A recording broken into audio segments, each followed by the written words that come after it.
Good afternoon, everybody. I'd like to welcome today Dr. Paola Marignani, who's an associate professor at Dalhousie University in the Department of Biochemistry and Molecular Biology. She also has a cross-appointment to the Department of Pathology. She did a doctoral thesis at McMaster University that focused on molecular signaling of omega-3 polyunsaturated fatty acids.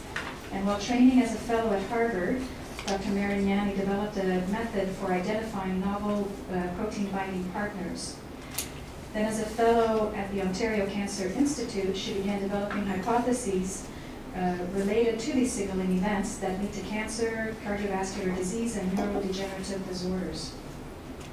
This work culminated in a study on suppressor and oncogenes that was published in the Journal of Cancer Research.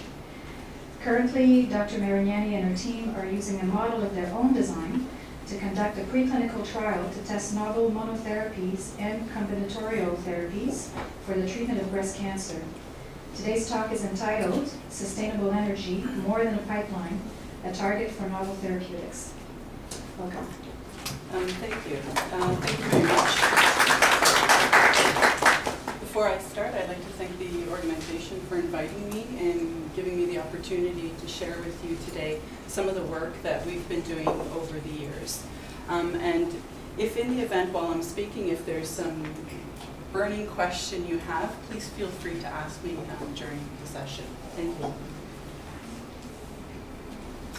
And so when we think about energy, what first comes to mind? Particularly living here in Nova Scotia. When we think of energy and energy sources, we think of, in general, fuels, nuclear power, solar, wind, the dreaded fracking, love-hate relationship with fracking. We think of hydroelectric, biodiesel, geothermal, and these are the sources of energy we think about here living in Nova Scotia, and just as people on this planet. But I want us to think about what are the sort of fuel sources that we require as humans to survive. We have a love-hate relationship with carbohydrates, love them one day, hate them another. We have certainly a love relationship with proteins, but sometimes we overdo it with the proteins. And we really don't know what to do with the lipids. We love them one day, we hate them another day. And so when we think of fuel, fuel comes in very many different packets. Of course, there's this type of fuel, which who knows what it's doing to our bodies at an epigenetic level. And then, of course, it's a fuel that everyone here around the table, you guys are eating, as I'm watching you eat. However, let's think of the little packet, a little organelle in our body that really is the center of energy in our body. So all the fuel that you're taking in at this moment in time is for one purpose and one purpose only, to facilitate the mitochondria. The mitochondria is a small organelle. Many of you have probably learned about it somewhere in high school or grade school. But the mitochondria is an organelle that's responsible for the production of ATP. ATP is the chemical energy resource or currency of the body. And it's not unique to humans. Every species produces some form of ATP or GTP for one purpose, to fuel life. And the energy that's stored in ATP is in the phosphate bonds. And many of us, again, learned this in high school. The breaking of the phosphate bonds is where we get the energy release to fuel our body. And the most astonishing thing about ATP is that the average 70 kilogram person, for which I'm like 80 or 90, I think, uses 40 to 65 kilograms of ATP per day. So half of your body weight is actually turned over by ATP. So this is how much ATP molecules you're producing. You're producing 1,020 ATP molecules per second. This is an enormous amount of work for your body to handle.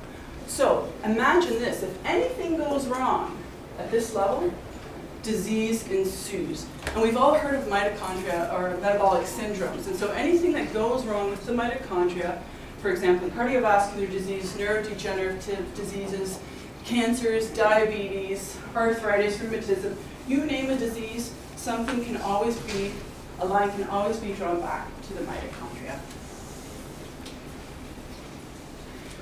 So behind me, we see two beautiful cells. And when we look at the elegance of a cell, it's very simple in its structure, but very beautiful. So for those of you who've actually looked down a microscope, There are days you're looking at these cells and they're just absolutely divine. And their structure is beautiful and linear, and everything is formed perfectly. But what you don't know here is that this cell right here is actually a malignant cell, and this is a normal cell that happens to be growing next to each other. But to keep the structure of these cells intact, the reason why you're eating is because it provides the basic tools for life and energy. And it starts off with the nucleotides, or the building blocks. We've all heard about DNA. But the nucleotides are then assembled in the formation of DNA, and then the DNA is converted to provide some sort of catalytic function in the form of RNA. And then RNA is then converted to proteins. And proteins are the basic building blocks of just about everything in our body, starting off with DNA. But the be-all and end-all of all of this is the culmination can be found in the metabolites. And the metabolites are the end product of all the events that happen in our body, starting off with the nucleotides. And so metabolites, if we can look at the metabolites in our blood, in our urine, in the vapors from our breath, we can actually work backwards or re-engineer what may have been happening early on at the level of the DNA. Now I'm going to come back to this later on. But let's look at a very simple model of energy metabolism. Again, this entire scheme, many of you learn in grade 7 and grade 8, and then again in grade 10 and grade 11, and then again in first year biology, second year biology, and it keeps rearing its ugly head, and then we forget about glycolysis and oxidative phosphorylation. And as many of you know, 1 molecule of glucose in anaerobic glycolysis will produce, in the end, 2 molecules of ATP. It's pretty inefficient, 1 molecule of glucose. With oxidative phosphorylation in the Krebs cycle, we know that 1 molecule of glucose will end up, once it goes through all of these pathways, will provide us with 36 molecules of ATP. Now from a business perspective, if I give you $1 and you can only give me back $2, that's not very good. If I give you $1 and you can give me back $36, that's a pretty good investment that's a pretty good return on my investment, right? So this is the more optimal method of making energy, or ATP. And we're going to get back to this. And so also involved in all of this, in the glycolysis and oxidative phosphorylation, are the basis for lipid synthesis, nucleotide synthesis, amino acid synthesis. All sorts of events require these pathways to be fully intact. But at the core of all of this is an energy sensing molecule named AMPK activating protein kinase. And this is the protein kinase of the 518 protein kinases in our body that basically serves as a rheostat. It's a sensor for the changes in the balance of ATP in our body. So it can sense when there's not enough, it can sense when there's too much. And when it senses that there's too much, it will turn off pathways, and when AMPK senses that there's not enough ATP in the body, it will turn up pathways. And so this becomes a very important molecule in our body. So you can imagine, if something goes wrong with AMPK, if you had a mutation in AMPK, I would argue that you would be close to dead, because this is the sensor, and if you don't have the sensor, the sensing switch is gone, mutated, lost, deregulated, disease can ensue again, right? So this becomes a very important protein. And as you can see, it's involved in catabolism, anabolism. There's a few, it responds to various stressors, growth factors, and nutrients, the very nutrients that you're eating at this moment. And so what we need to know is, what is one of the regulators of AMPK? So what is one of the molecules that regulate the sensor of energy in our body? So my lab is primarily focused on LKB1, a tumor suppressor kinase. Nothing special about this kinase. It has a very large catalytic domain flanked by very small C-terminus and N-terminus, with very little is known about the function flanking the kinase domain of this tumor suppressor. It was first identified in 1997 as a susceptibility locus for Peutz-Jeghers syndrome, located on chromosome 19. Loss of heterozygosity is not necessary, so you don't need to lose this gene in order for Peutz-Jeghers to develop. You can walk around with one normal copy of the gene and you can still develop the disease. okay? It's about 1 in 100,000 people. It's more common in the Scandinavian countries, in the Mediterranean, Japan, and in China. Not too commonly found in Canada, unless, of course, you come from Finland, Sicily, Japan, or parts of China, okay? And what's interesting about mutations in Peutz-Jeghers syndrome is there's very little RAS component to it. So we always hear about how RAS, activating mutations in RAS, are contributing to cancer. However, in this system, RAS does not seem to be a big player. Now, there's been a global consortium, can someone fix that? A global consortium that have been mapping the mutations in LKB1. And there's been more than 200 germline mutations found primarily in the exon coding for the kinase domain of LKB1. And there have been somatic mutations also found mapping to the kinase domain. So it's believed that loss or mutations of the kinase domain of LKB1 are actually responsible for various cancers, and that the kinase domain is fundamental to the tumor suppressor function of LKB1.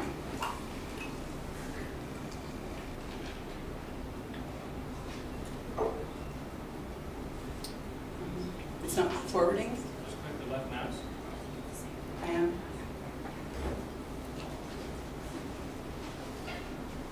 So highlighted, as we're trying to fix this, highlighted within the kinase domain are various amino acids that are very pivotal to the function of the domain.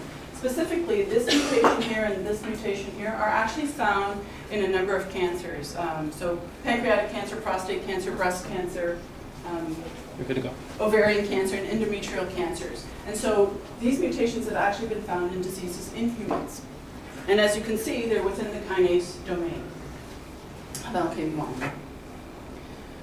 So when I started at Harvard in '97, which makes me 24 years old right now, when I started, I was in a group that was primarily looking at PI3 kinase and AKT. It was Luke Hantley's group.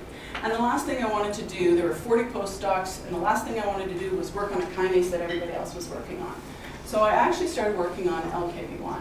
And because it had just been cloned by the Finnish group and identified in this new disease, Peutz-Jeghers syndrome, I thought, well, the only way to find out or try and understand what a tumor suppressor kinase does is to try and identify binding partners. So the old saying is, tell me who you play with and I'll tell you who you are. So who you go out with on a Friday night really tells a lot about who you are as a person, perhaps. And it was the same strategy that I used for LKB1. But I had to come up with ways to find new binding partners. So the bigger question was, how can we improve the health of these patients? And at the time, we only knew about Peutz-Jeghers syndrome. And then, of course, how do we go ahead and cure? And to do this, we actually had to come up with new approaches altogether. And with these new approaches, we can then hopefully come up with better ways to treat these diseases. And so there were several platforms that I developed. The first of which was the in vitro expression cloning. And then I developed a gel-free method of mass spectrometry. And then I sort of capitalized on re-engineering the DNA of mice. And more recently, the gene silencing. And so when I developed the in vitro expression cloning, this was in the late 90s. And so for those of you who were around doing cloning at that time, it wasn't straightforward. Even today, under the best of conditions, to clone a human gene can take months to do it properly. Imagine I had cloned 20,000 cDNA, 20,000 human genes, cDNAs, into pcDNA. At that time was one of the only vectors available. And then we put them into a HeLa cell and we generated a library. So what I generated was 680 pools that corresponded to 20,000 human cDNAs. This is a huge undertaking. As I said, it could take a month to 2 months to clone a gene today. You can imagine in the late 90s how long this took, and the quality control that had to be in place for this to be successful. But when you in vitro transcribe and translate each of these pools, what you end up happening, and this is representative of each pool, you have potentially 30 to 40 protein targets in each of these pools, of which you can then go in and fish and look for substrates, binding partners, ubiquitination targets, simulation targets, prenylated targets, all sorts of lovely things you can go hunting for using this strategy. And so one of the first things we did was I wanted to find potentially the first binding partner for LKB1. And so, you know, months and months and months into it, pool 493, clone 94 gave us a little band. And when I had that band sequenced, it ended up being the helicase ATPase domain of a chromatin remodeler, BRG1. BRG1 is a tumor suppressor. It's involved in genomic stability. And at the same time, I was doing a second screen with 1433, one of the large binding proteins that is phosphoserine directed. And we ended up pulling up this protein that when we had it sequenced, it came back unknown. Now this was before the Human Genome Project. So anything that came back unknown, we basically had to clone it from zero, raise the antibodies, find a domain, find a function, and then name it. Now, in the lab, we had a competition to name this thing. And we had the Canadian, me, then we had a bunch of Japanese guys that wanted to call it Japanese things. And then we had some French people from France who wanted to give it some very fancy name. But it ended up, we went after domains. So we identified the domains within this new protein, and we actually called it transcriptional coactivator with PDZ binding domain. Very boring, but very descriptive. Now at the time, TAZ, we didn't know anything about it, but today TAZ is a major player in Notch signaling. And it's an oncogene that is overexpressed in just about every cancer out there. Unfortunately, you know, in life you make these decisions, and I made the decision to walk away from this thing years ago, and now I shake my head every time I think about it, that this probably should have been the one I went after instead of the LKB1 story. But, you know, it's okay. The Japanese are doing really well with this gene. Domayasho, whatever. Anyhow, so then at the same time, I'm trying to figure out, again, so we've got a binding partner, and the goal is always to find out who is playing with this tumor suppressor.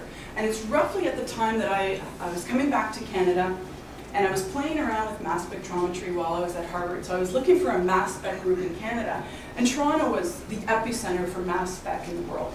I mean, everybody who was doing mass spec was in Toronto, and Toronto was developing all the techniques. And so I negotiated a 6-month stint within a yeast group for the purpose of working with mammalian cells. Yeast and mammalian people together, how scary. Back then it was pretty scary. They drank beer, I don't drink beer. So it was a problem. But what happened was I spent 6 months in front of a mass spec with a Russian physicist who built the mass spec, who didn't speak English, who as I was spraying on the mass spec, now those of you who do mass spec know that the voltage is really high. Anything goes off with that voltage, there's potential for explosion and death in the room. And so he would be hammering the panels, and I would be on the machine, and he'd be talking to me in Russian, and I'd be speaking English or Italian or whatever. And it was a lot of fun. But in the meantime, developed a technique. So what's rate limiting with mass spec, and it's always been a problem, is mass spec, you usually do something with your cells, you run a gel, you get a band on a gel, and if you can see a band on a gel and cut it, you can mass spec it. Well, the thing about tumor suppressors and cell cycle is that the more interesting proteins for me are usually the ones that are not as abundant. Because when they become abundant, that's when they're a problem. So I'm trying to find the least abundant.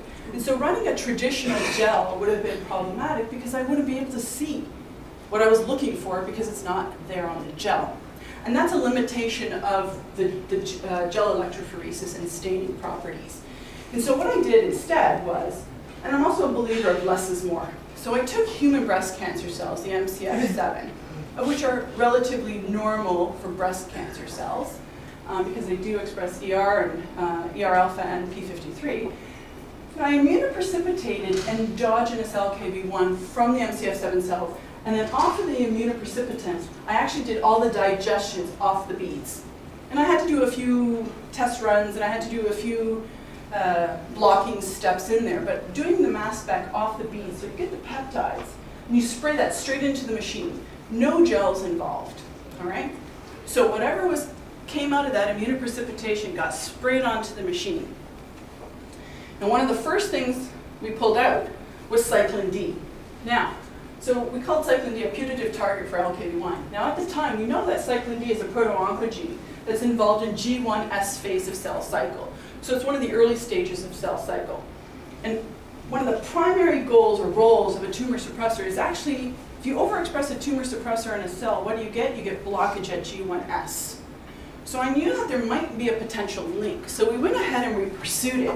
Now in all of the screens that we do, the screening takes so much energy to get to in the first place. But once you have your putative targets, it's the validation step that is really the most important step. Because if you screw up the validation step, you can spend years chasing an artifact.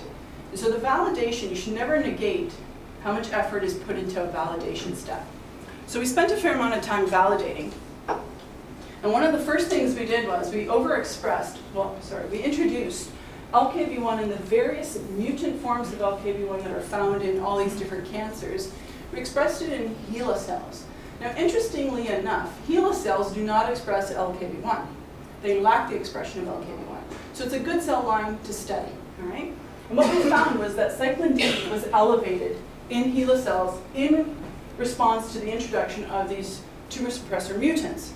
Whereas with the wild-type LKB1, cyclin D levels were relatively normal. And we tested this in a whole bunch of different cell lines, and we kept seeing the same pattern. And also, RB. RB is a regulator of cyclin D. CDK2 is the enzyme, the kinase is associated with cyclin D. So everything seems to be in the up direction when we introduce these mutants. Now, when you have elevated cyclin D, you actually have transition beyond S phase, and the cells will begin to cycle and proliferate when you have too much cyclin D, which is what we see in cancer. Cyclin D is usually up in the bulk of tumors out there. So we wanted to see if these mutants can change the expression of the cyclin D promoter, and sure enough, when we introduced the catalytic mutants, we saw an increase in the expression of the cyclin D promoter. We then wanted to see if these mutants would be recruited to the promoter of these genes. So if you can get a tumor suppressor to bind to the promoter of a gene, will it drive the expression of these genes? And sure enough, it did. And so what we found with our first mass spec hit was that LKB1 deficient mutants enhance the expression of the proto-oncogene cyclin D1 through the recruitment to the promoter. So we concluded that the catalytic mutants were actually oncogenic, driving the expression of these oncogenes. Now, again, you have to think about the time that this was all done in between 2003 and 2007. At the time, people weren't thinking about who came first, an oncogene or a tumor suppressor. Does a tumor suppressor drive an oncogene, or does an oncogene drive a tumor suppressor? But Weinberg's group had come up with the adenoma carcinoma sequence. So most of the clinicians in this room are familiar with this sequence. And what happens in colon cancer, in familial adenomatous polyposis, one of the most inherited forms of colon cancer, 65% inheritance of this type of colon cancer, we see loss of adenomatous polyposis coli, which is a tumor suppressor. So the initial insult is loss of a tumor suppressor, and you go from a normal colon cells, epithelial cells, to a hyperproliferation, or the polyposis component. Then at some point, there's an activating mutation by RAS that leads to the early adenoma, the intermediate adenoma, and then there's a mutation in SMAD4. And then from the SMAD4, sometime later on in a person's life, there's the loss of P53. And so you get this adenoma carcinoma sequence occurring in colon cancer, and in many cancers, this is what you see, this type of event. And so when we called LKB1 mutants oncogenic, the editor actually of Cancer Research suggested that I tone that statement down. I didn't, because I believe that it was these mutants that were driving the oncogenesis, just like years before, almost a decade before, this group, Weinberg's group, had shown that the loss of a tumor suppressor was actually driving mutagenesis, or oncogenesis. Now what's interesting, with Poitz-Jeghers syndrome, these patients get polyps in their colon, and they present just like all these polyps. You see clusters of polyps, but the polyps never transition to malignancy. They also do not have mutations in RAS.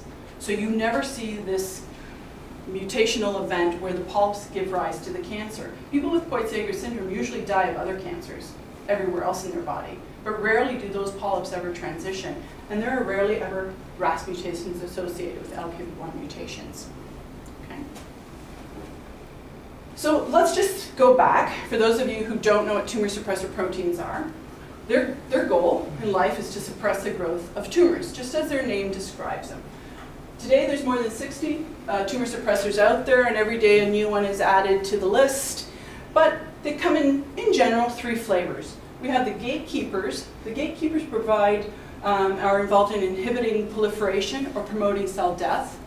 We have the caretakers that are involved in maintaining the integrity of the genome. And we have the landscapers. The landscapers are those tumor suppressors that are involved in maintaining the microenvironment.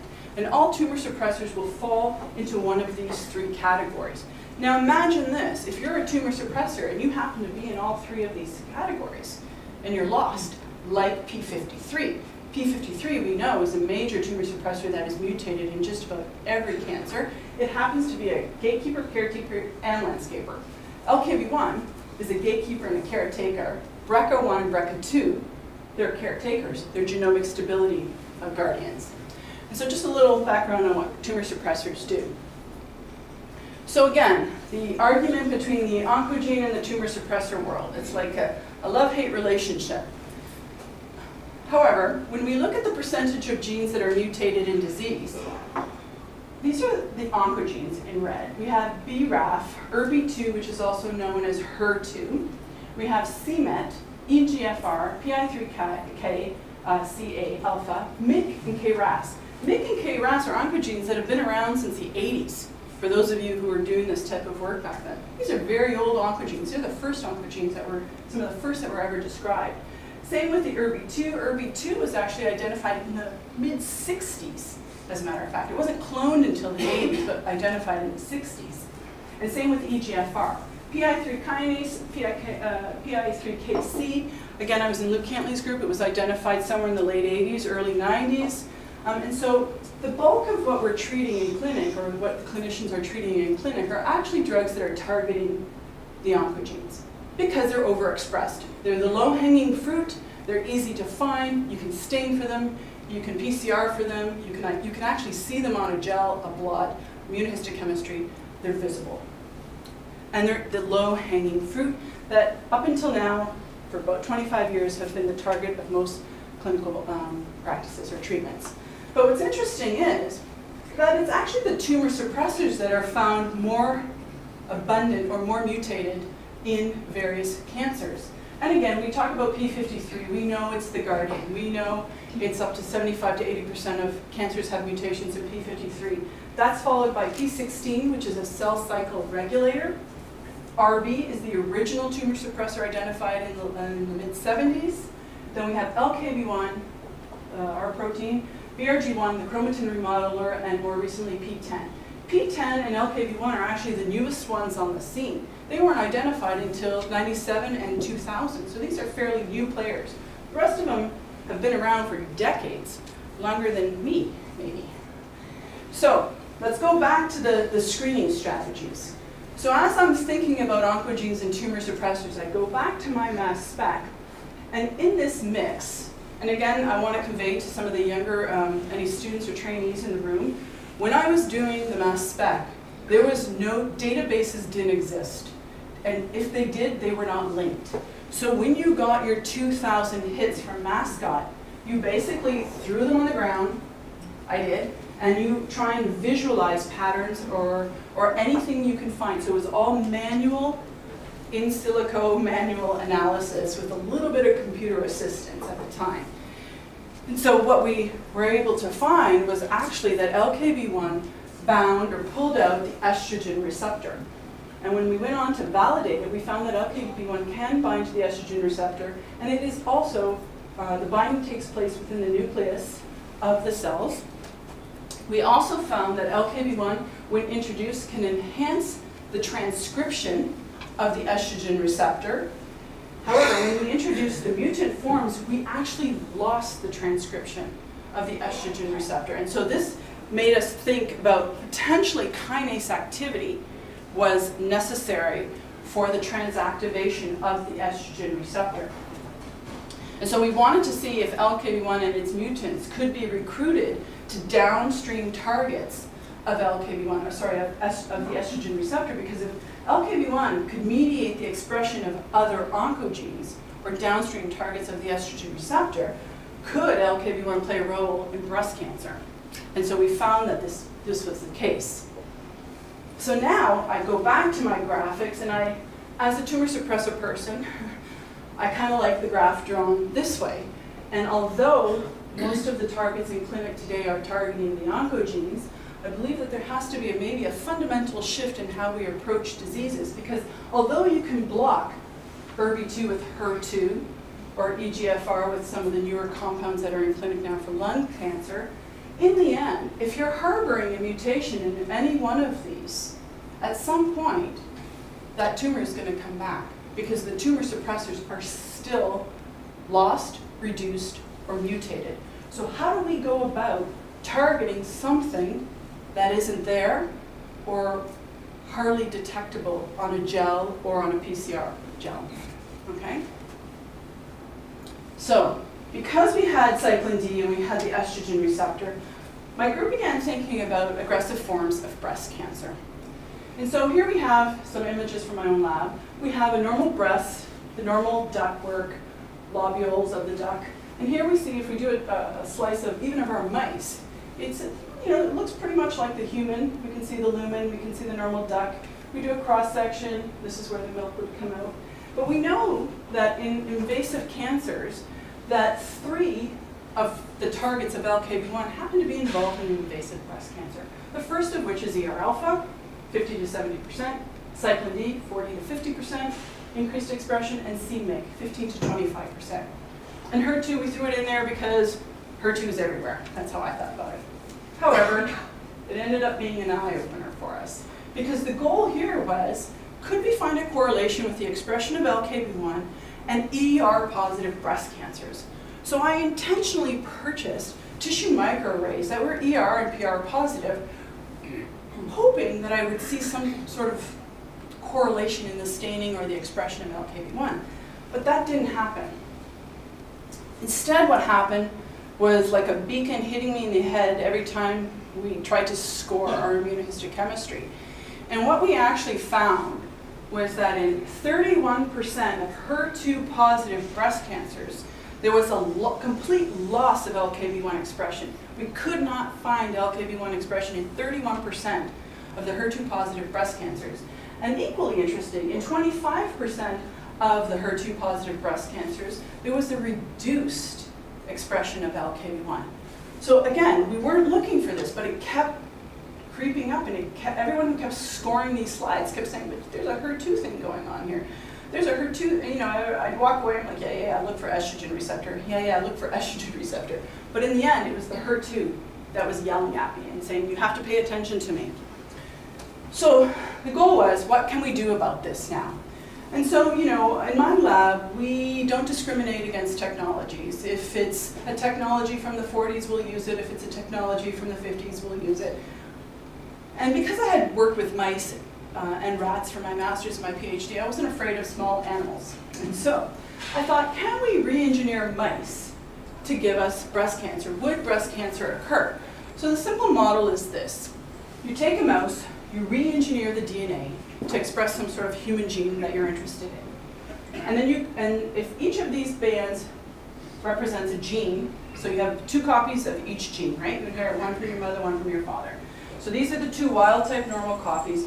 You cross that mouse with a mouse that harbors a gene that can go in and specifically cut genes of interest. So there's scissors, so molecular scissors are in this mouse. You cross the 2.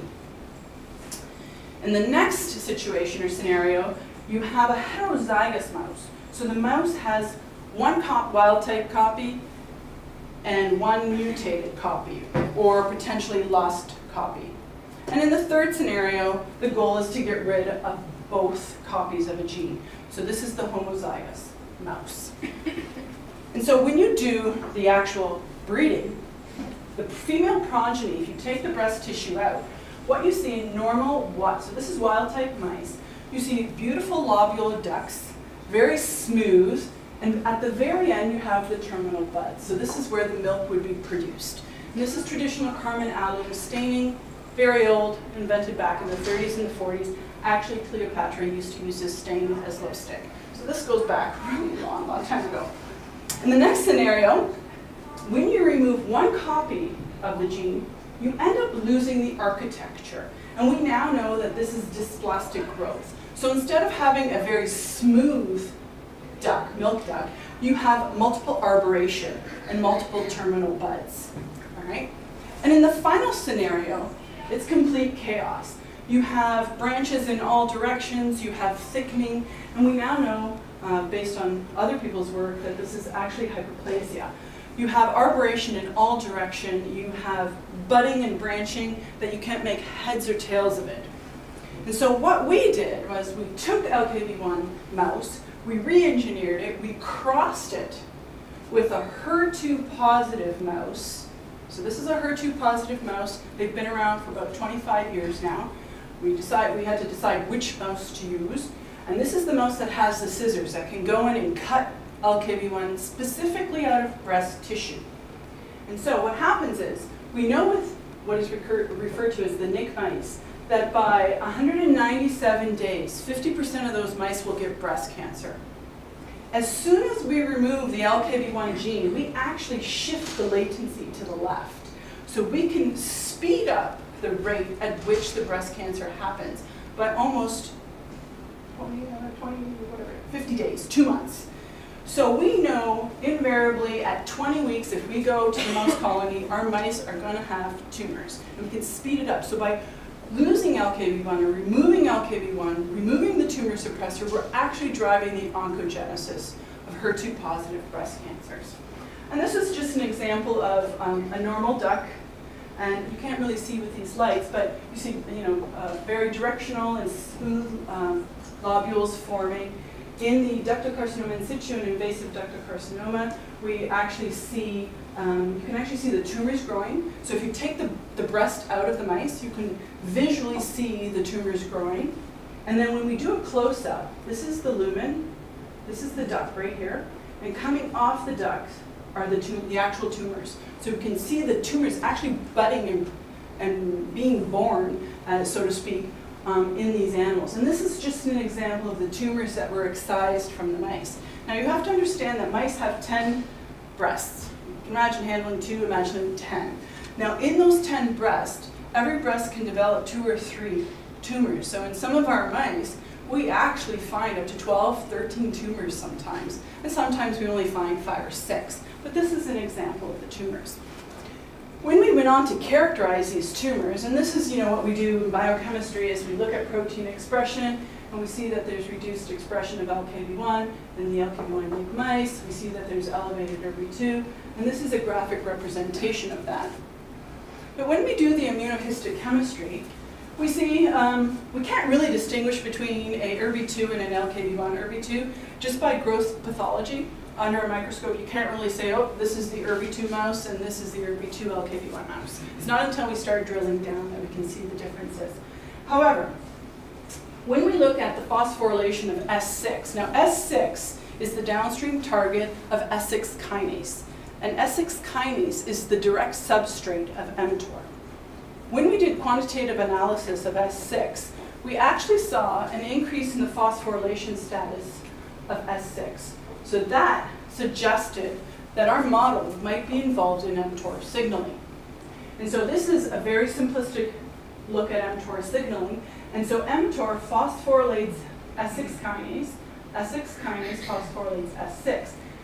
This event alone is necessary for the translation of genes. So you have your transcript that is produced, and in order for that transcript to become a protein, you have to have cap-dependent translation. And all of that is mediated through mTOR. So if you have too much mTOR, you have too much translation, you have too much proliferation, and this is why mTOR is usually found over and abundant in cancer and in a number of diseases. But what is mTOR? mTOR is a mammalian target of rapamycin. It's a serine kinase, and it belongs to the PI3 kinase family of kinases. It's involved in initiation of translation of genes and cell proliferation. And there's 2 major complexes. There's mTORC1 and mTORC2. Most people are familiar with mTORC1, which is this right here. Rapamycin, on the other hand, was first isolated from Streptomyces hygroscopius, and it was found on Easter Island by a bunch of Brazilian scientists. And rapamycin has been in clinic since 1999 as an immunosuppressant that will prevent organ rejection. So many of the clinicians and healthcare providers in the room are familiar with rapamycin and its use, and it's been used in clinic for a very long time. So what rapamycin does is it inhibits mTOR, and this entire machinery gets blocked. So if you inhibit translation initiation, you inhibit the production of proteins and therefore proliferation of cells, because cells need protein in order to proliferate. But how is LKB1 involved in this? So if we go back to our little model of AMPK, LKB1 is actually the upstream kinase or regulator of AMPK. So LKB1 indirectly regulates energy metabolism in the cell. So when LKB1 phosphorylates AMPK, under the best of conditions, it actually inhibits mTOR, the TORC1 complex. So if everything is working well in your body, you shouldn't have a problem with your mTOR. But imagine in tumors where LKB1 is lost. And if we look at the graphics, 30 to 40% of some cancers have lost or reduced expression of LKB1. We know in 31% of HER2-positive tissue microarray cancers, we have reduced or lost expression of LKB1. So if you lose the LKB1, you lose this regulation, you get upregulation of mTOR.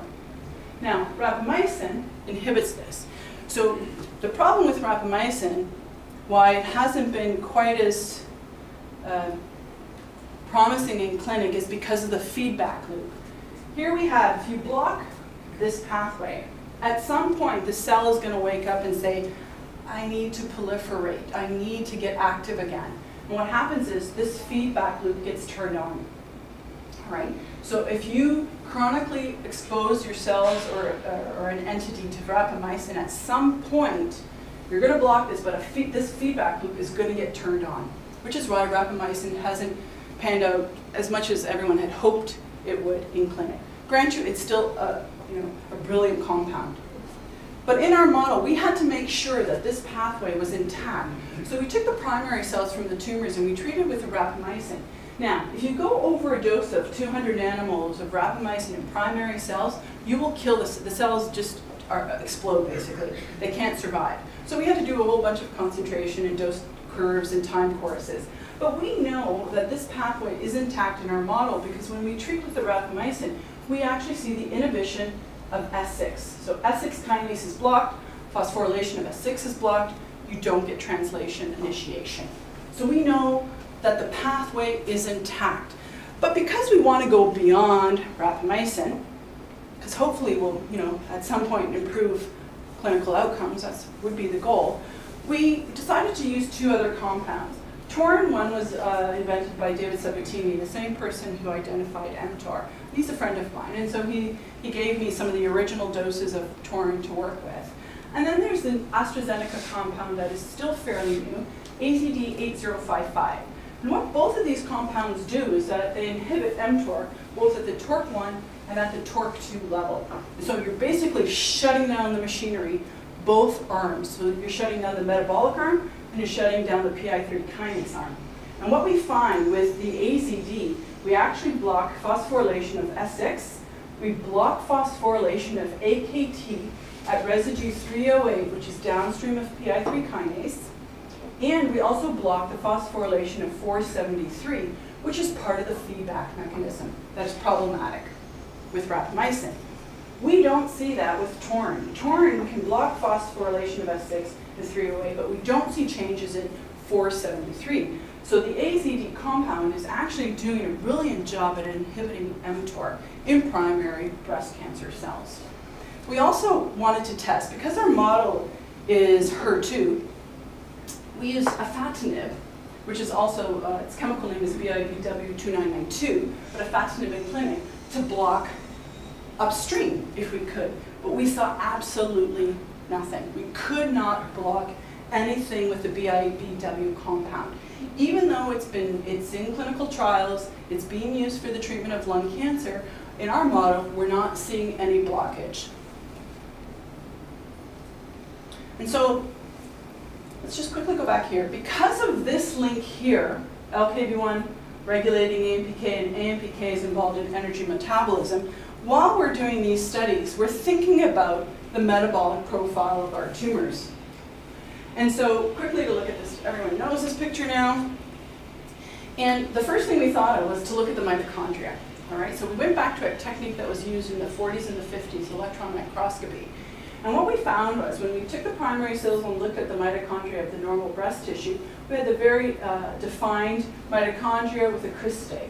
However, when we looked in the tumor cells, there's a distinct difference in the mitochondria. The mitochondria appear to be overactive, they're swollen, the cristae are deformed, the mitochondria are dispersed all over, and there seems to be a higher number of mitochondria in these cells.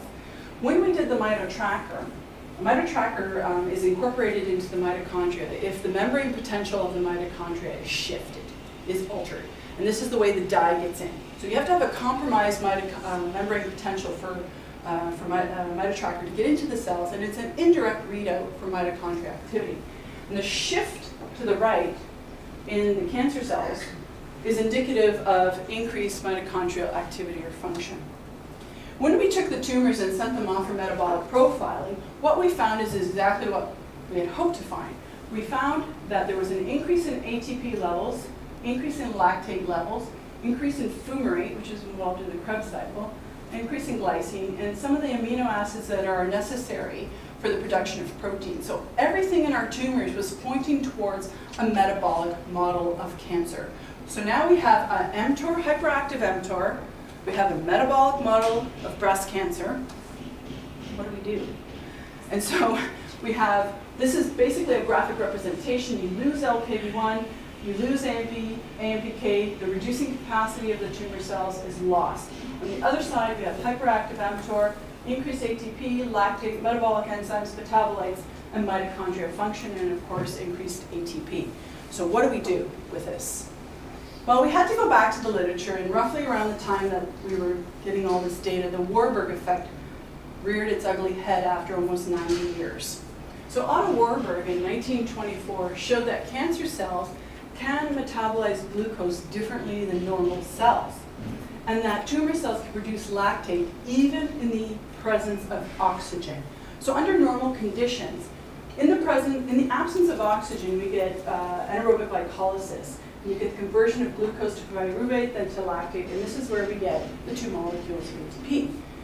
In the presence of oxygen, we go through the oxidative phosphorylation and Krebs cycle in the mitochondria, and you end up with 36 molecules. So this is the efficient route.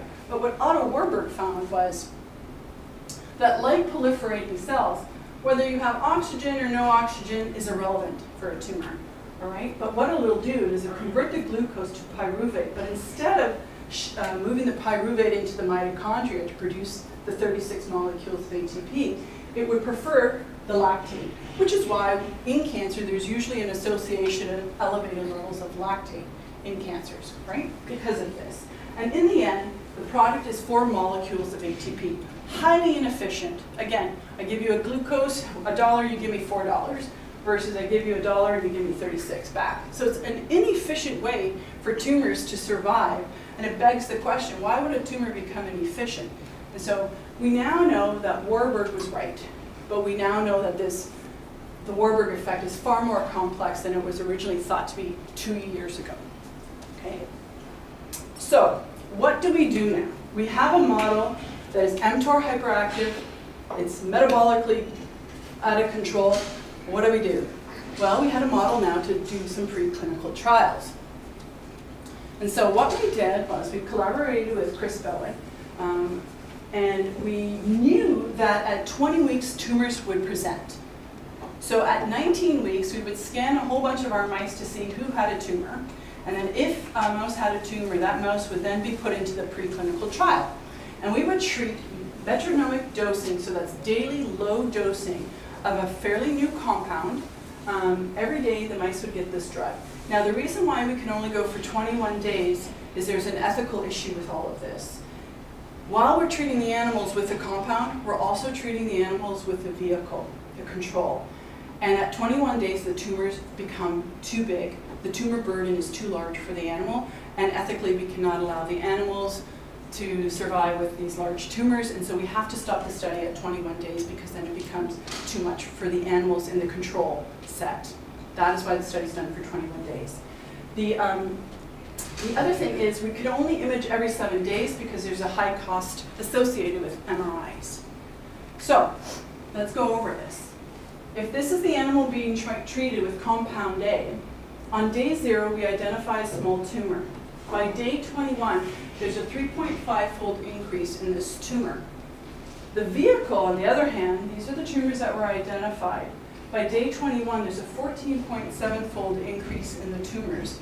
And so when we take the 12 animals from each of the group and we actually do the statistics, we see that there's a significant reduction in tumorigenesis in those animals treated with a compound A compared to those animals treated with the vehicle. So we now know we have a drug that can actually slow down or prevent or inhibit the growth of these tumors. So when we actually excise these are the tumors from these animals, we can see that the vehicle tumors versus the compound A treated tumors, there's a significant difference. Now we've done this where we've actually put animals in, we've started the drug treatment before tumors present, and we still see the same thing. And we've done this where we actually started off with tumors in the compound group that were larger at the start than the vehicle group. We flipped it around, and the end result is roughly the same. There's only a 2 to 3-fold increase in tumor growth with the animals treated with compound A versus the vehicle control that grow up to 14 to 20-fold increase. And when we look at the oxygen consumption of the tumor, the primary cells from those treated with compound A, we actually see that the respiratory rate or mitochondrial function is reduced in those animals treated with a compound. So we're now playing around and modulating mitochondrial activity. We're playing around with the fuel source of the cell and of the tumor. So does metabolism play a role in other cancers? So we just don't have breast cancer models in my lab. We've got a few models, and we've got one that we're interested in, and that would be lung cancer. So we know that LKB1 is mutated in 30 to 40% of non-small lung carcinomas. And so we also know that there's a mutational frequency in 35 human lung cancer cell line, 40% mutational frequency of LKB1, even in these cell lines. And so we thought, does metabolism play a role in lung cancer? Now this is the early stages of this study. However, I can show you. We did the same sort of strategy. We took transgenic LKB1 mice.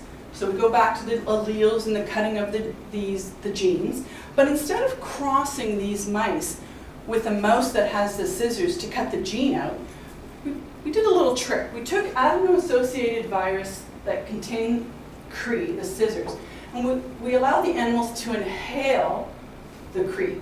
So they inhale the scissors get into the lungs, and they cut out the LKB1. And the scissors happen to be green, tagged with GFP. So we can track this later on. So under normal conditions, when there's normal wild-type copy of the genes, you actually get lovely lung formation in the alveoli, the bronchioles, the epithelial, everything is intact. In the heterozygous mice, when we're getting rid of one gene, we get hyperplasia. And this is done in collaboration with Jiaolin Zhu. So he's our pathologist who reads all of our slides. And we see this abnormal, crazy growth happening. When we excise both alleles of LKB1, we actually start seeing tumors forming. Small tumors throughout the lungs. You don't even need to put these slides under the microscope. You can actually look at them, hold them up to the light, and you can see all the tumors forming. And so now we have a lung model to study metabolic processes in lung cancer. We're just starting those studies, so I have no data to show you. So to summarize, we know that LKB1 oncogenic mutants drive tumorigenesis. We know we've developed stochastic models of breast cancer that recapitulate what's happening in women, a loss of a tumor suppressor, gain of an oncogene. We know that there's metabolic imbalance due to hyperactivated mTOR through both TORC1 and TORC2. We know that there's a molecular interplay between LKB1, AMPK, TORC1, ERBB2, AKT, and TORC2. Now, no one has ever shown this before. We're the first group to actually show crosstalk between these two pathways. And we know that mTOR happens to be at the epicenter, and this is where our drug studies are leading us, to do combinatorial therapy to try and block mTOR and metabolism. And most importantly, we know that loss of mitochondria function fuels tumor genesis. It is the end of the outcome of all events in our body is metabolism, and metabolism is driven by mitochondria. Metabolism is also driven and balanced by AMPK. So we have two more questions, and for the sake of time, where am I? Do I have time? We have two questions. Can we identify molecular switches? And the other question is, once we identify these molecular switches, can we regulate them or control them? And so these are the two strategies that we're using. Now that we have all these tumors from all of these mice that have been treated, monotherapies, combinatorial therapies, targeting all these different pathways, we've actually taken these tumors and we're doing metabolic profiling analysis. And we're doing exome-wide sequencing in hopes of finding aberrant genes. And ultimately, what we hope to find is some sort of intersect between these two worlds. And if we identify a gene that's relevant, we can work and re-engineer backwards to see what is the metabolite that might be involved in if that metabolite shows up in our metabolic-wide analysis. And so we're in the process of doing all of that, but this alone is more than a $150,000 experiment. And so everything that's been rate limiting hasn't been the science, it's been the money to actually do the studies. That's been rate limiting. But for the sake of time, I'll move onward. And so I hope some of the learning goals of this session I've achieved, that you understand some of the early stages it takes to get from translational research to preclinical trials. I hope I've been able to show you that there's some interesting novel biomarkers out there that we should be considering to target. I hope you understand that metabolism drives cell health, not just death, but health, and the complexities behind signal transduction, as well as some of the innovative platforms and how they play in the discovery of novel genes and diseases. Thank you.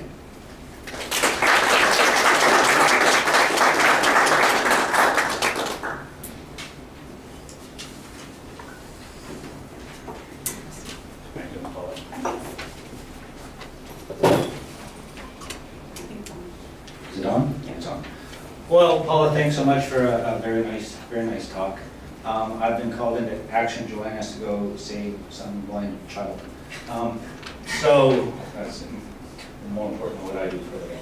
I would like to, of course, open the floor to questions first and foremost. Questions, please raise your hand. You've got to speak into the microphone for questions because there's people off-site in the interweb currently listening in as well. Yes. It's interesting talk. Just one general question. It seems to me that the best way to prevent cancer forming is to stimulate the cancer suppressor gene. The tumor suppressors. Yeah. Is there any way to do that? Right. So I can tell you there's been many years of efforts by pharmaceutical companies actually to try and figure out a way to activate tumor suppressors. And part of the problem with the tumor suppressors in disease is that they're lost, reduced, or mutated. So there isn't any drugs in clinic today that activate tumor suppressors, but there is a compound that is being worked on by a group that is actually an activator of AMPK. Now, in cancer, it is very rare to find mutations in AMPK. You find the mutations in LKB1. In some of the metabolic diseases, there's mutations in AMPK, but in cancer, the idea is if anything has mutations in any cancer has a mutation in LKB1, the AMPK activity is low. So if you can come in and activate the AMPK, then you can turn on the tumor suppressor function of the LKB1 branch of the metabolic mTOR pathway. But direct activators of tumor suppressors, no one's been able to do it, unfortunately. But AMPK, there is something, I think it's at the preclinical stage right now, to overcome the loss of LKB1 and other PI3 kinase pathway, AKT pathways. But it's a brilliant question. I wish. I've got a question, Paula. No. As you know, I'm not an expert in the cancer end of things, but from my peripheral reading, it seems like recently a lot of the sort of work on oncogenes and tumor suppressors are starting to converge at the Warburg effect in general. Mm. Is there hope for, targeting the imbalance in metabolism in general as a way to treat many cancers with a drug? Right. So that was the second to last slide that I was trying to show. What my lab is embarking on now is actually trying to identify this molecular switch. Because if we can identify the switch or switches that are involved in shifting from glycolysis to oxphos and back again, whether a tumor suppressor or an oncogene are involved, we don't know. But if we can identify this switch, then potentially we can regulate the energy of the cancer. And you're right, they are converging to the point where I drew that graph. Usually it's the oncogenes are the more important ones. They're the low-hanging fruit. Every drug in clinic today is targeting them. Every drug in clinic has moved through an animal model. But it's the tumor suppressors where if you lose the guardians of the genome, you basically open the way for the oncogenes to go crazy. And so they are converging. It is potentially at Warburg and reverse Warburg effect. But importantly, to find that switch, and that's what we're doing now with all our models. Yeah, I appreciate your point you made earlier in that a lot of oncogenes are gain-of-function mutations, so then you're just shutting off something that's running amok. But a lot of tumor suppressors tend to be loss-of-function mutations, so you can't inhibit something that's not there. Great, it's true. You can't, if it's not there, well, depends on who you talk to, but physics people. But for example, P53 has 317 direct interacting partners. If you lose P53, you just don't lose 317 interacting partners. You lose almost 1 million events. So we may not be able to target the tumor suppressor itself, but we can target the outcome of a tumor suppressor, the downstream signaling. Anything more, folks? Yes. I don't know if you could say something about this, but I would just wonder, could you maybe elaborate a bit on the background or the origin of compound A? No. Or is it all classified? Oh, well, I call it, someday it's compound A, sometimes I call it, go get the yellow tube in the freezer. I can't, however, it is targeting a few pathways, but I can't, because we're in the process of actually trying to publish the work right now. And we have compound A in combination with other combinatorial therapies as well. So we've got a few things going on, but I can't, sorry. So it will be disclosed shortly. Hopefully, if we don't get rejected and triaged first round of submission, which usually happens, but I'm okay with that. Alrighty, so again, Paula, thanks so much for taking the time to visit and give this talk. Thank you.